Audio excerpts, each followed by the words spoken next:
Alright, PlayStation finally did their reveal, and man, the system is sexy. I've been seeing a lot of comparisons to like comparing it to a router with like two pieces of paper on the side, and those memes are hilarious. When you compare that sweet looking like PlayStation futuristic sort of tech thing, you know, I know the design doesn't play any sort of factor into the specs or into the software of it, but when you buy an expensive piece of tech, now they don't tell us the price yet, but if you're paying $500, $600 for a piece of tech, you want it to look futuristic. You kind of, oh my god, a bug.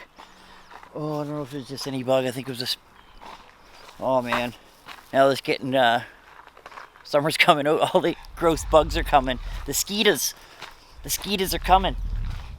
When you pay an expensive price for a new piece of tech, you want it to look futuristic. At least I do. I want it to kind of have all these bells and whistles, look like it's off an alien spaceship. But I don't know, that's just me. Maybe in a few years we're going to look back at the PlayStation and be like, why is it so weird looking, look like a spaceship. But that being said, I'm always going to look back at the Xbox One X, what is it called? Series X, Xbox Series X, as just a bland looking piece of hardware, no inspiration to it. Just looks like a block. And the PlayStation kind of reminds me of those old Alienware computers. I think they still make them, where they are, you know, just kind of like a lot of, man, these mosquitoes. Oh my god, I gotta get out of here. A lot of curves. I like curves in my tech. It looks cool. It reminds me of, like, obviously I was too young for this, but remember those TVs, you see them on movies and stuff, those TVs from like the 60s or 70s? I don't even know how to describe it. But the TV, it's like, goes up and kind of, I don't even know how to describe it. But it's just this futuristic looking TV that was maybe in the 60s, 70s. You probably know what I'm talking about, because the only thing that looks kind of like this, as which I'm describing. Obviously I'm not describing it very well, but anyways, that's what it kind of reminds me of. And then when you go back and look at that TV, kind of looks out of place. Maybe the PlayStation 5 will get that same sort of feeling. But I love it. I love the look of it. Like, I love PlayStation this generation, and I had a PS1, PS2, but the 360 generation I did swap over to Xbox, because I'm not so much as a fanboy as I want to go to where the greatest console lies.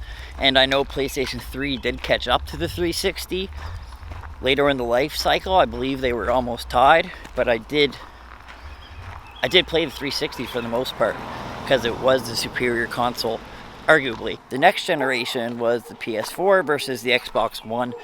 Just right out of the gate, I bought it because it was cheaper. Remember, I'm coming from Xbox previous generation.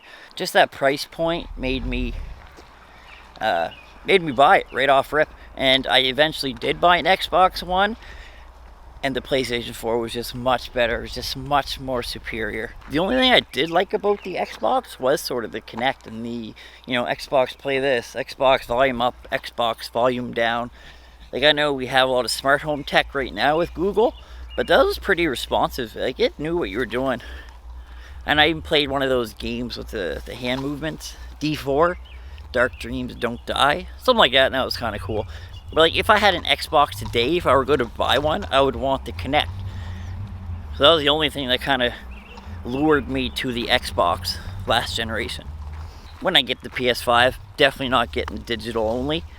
I know a lot of people like digital only games, but there's nothing like having that stack of games just looking at in your corner. I kind of collect them. You know what? Most of them I don't play, and it is a little inconvenient putting in the CD, taking out the CD for another game. I'll give you that. But still, I just like having a stack of games. I like showing it off. I like having, you know, a library. I like being able to know in 20 years if I want to go back, if the game's, you know, assuming the game's online only, I can go back, put in that CD, put in that DVD, whatever the medium is these days, and still play.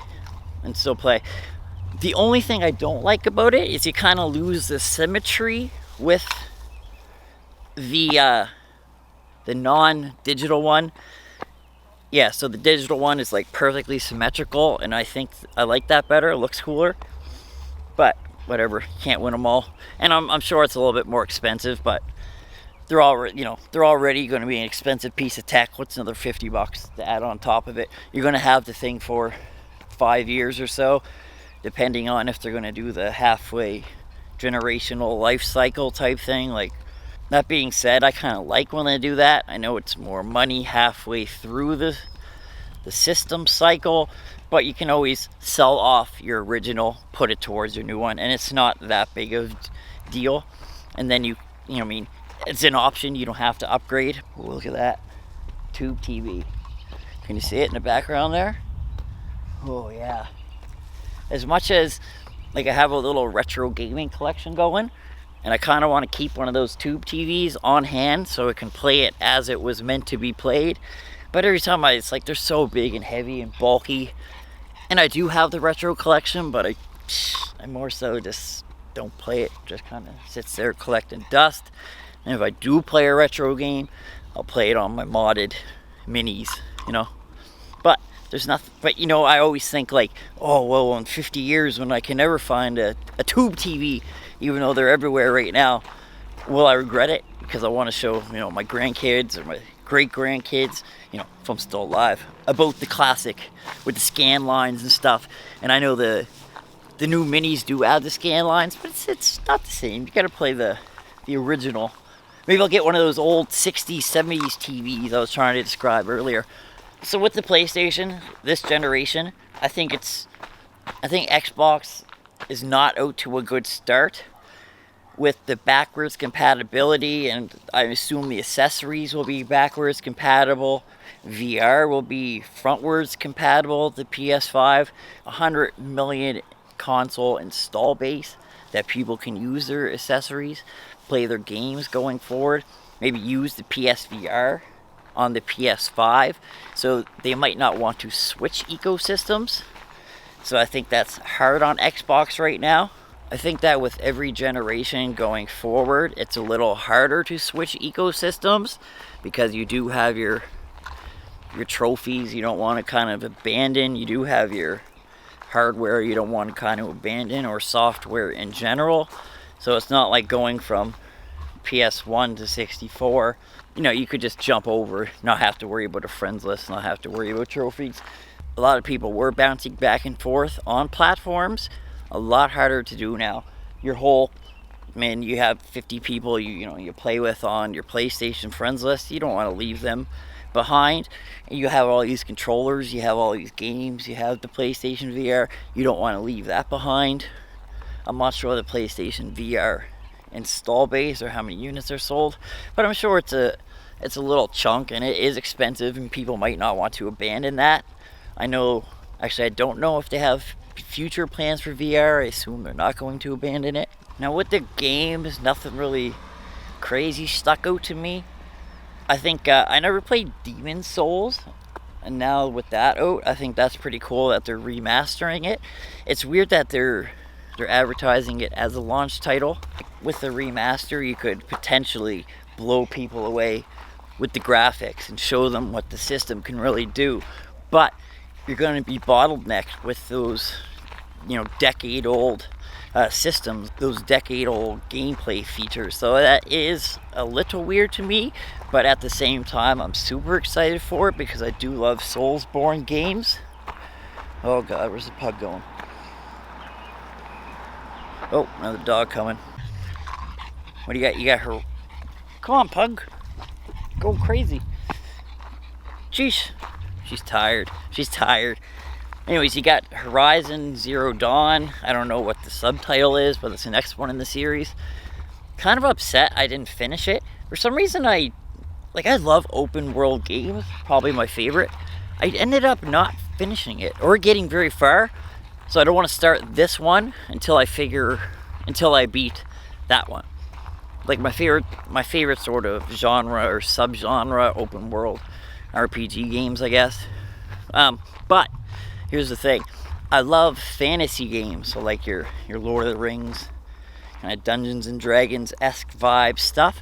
but I don't like futuristic stuff, like with robots and sci-fi, Star Wars. Not for me. So like Horizon Zero Dawn was kind of fantasy-esque, but then it had sci-fi elements. You know what? I know they're still dinosaurs. They move like dinosaurs, but I just see robots. It's not. Well, you're supposed to see robots, but it didn't really appeal to me. And I'm kind of upset I didn't beat it because there's too much stuff coming out, and I don't know if I'll get to play it. But I don't want to play the next one until I beat that. So third world problems. But I'm at an impasse. Obviously, Assassin's Creed will be awesome just because Assassin's Creed games are just killing it now. This one's Valhalla, so like the Viking-esque trend. I don't know if there's a Viking trend going on, but like I enjoy Viking stuff. I just watched Vikings within the past year and The Last Kingdom, and I love that type of stuff. So this game will be awesome. Odyssey was frigging wicked. Origins was I didn't end up finishing it. The thing about Odyssey, little too big. You get sidetracked so fast. And the worst thing, I get burnt out on a game after, 30, 40 hours, like a single player game. So when I'm playing these open world games and I'm doing all these side quests, and I know I probably shouldn't do it because they'll burn me out, but they're so cool. Like you go buy something, you just want to see what the hell's going on in there and finish a quest. And then I'll get burnt out on the game and I won't finish it. Unless it's a game like Witcher. That was the pinnacle of open world kind of RPG games. I loved it so much. Probably my favorite game of all time. Oh, my lips were so dry. I didn't drink anything when I left, and then I was like up the streets. I was like, whatever. And now like I have no saliva in my mouth. Kind of the worst feeling ever. And I'm pumped about all the new IPs coming out too. There's like, I love Assassin's Creed, and I like Resident Evil. That freaking looks dope too. But I like franchises, but with a new system, I want new IPs. Give me something fresh. Throw in some new mechanics that maybe the last generation couldn't handle. I know it's the first batch of games. It takes a while for the developers to get used to it, see what it can handle, what it can't, kind of optimize it fully. That'll take a bit, but show me something that makes the console upgrade worth it. Not just like a better GPU, not just better graphics. I think it's boring. I feel like we're never gonna get that initial, like, you go from regular to super, and it's like, whoa, look at all these colors and look at all these sprites. And then you go from super to PlayStation, you're like, holy frig, look at the 3D. And then you go from PlayStation to maybe PlayStation 2 whenever HD came out, and even that was like a wow. But after that, it's kind of diminishing returns. It's like PS3 to PS4. A lot of the remasters the exact same, just better graphics, like stuff like that. Kind of upsetting that we'll never get that wow factor anymore. But I wish they could do something with that at the first batch of games. That would be so dope. So with that, definitely get the PS5 on release, because I do love me a PS4, and I was kind of a PS guy most of my life, but like I said, no loyalties. If the Xbox Series X is better, I'll jump over to that. I won't like the look of it because it will look ugly in my entertainment stand and not kind of cool like the PS5. Even the DualSense looks pretty dope. The whole thing is sexy. I just I know I talked to it earlier, but it's sexy. I love it. I want the PS5. I don't know. I think it's holidays this year, but with COVID going around, I don't know if they're going to make that mark. I'm hoping they do. I don't know if the economy has the money. I think there was rumors about limited supply. That being said, get your pre-order in as soon as you can. Obviously, need that pre-order. I don't want to have one not on release. Anyways, tell me, you getting the PlayStation or the Xbox? Let me know. Comments below. Peace out. Say bye, Bailey. Say bye. Say bye. Yeah, she doesn't want to say goodbye.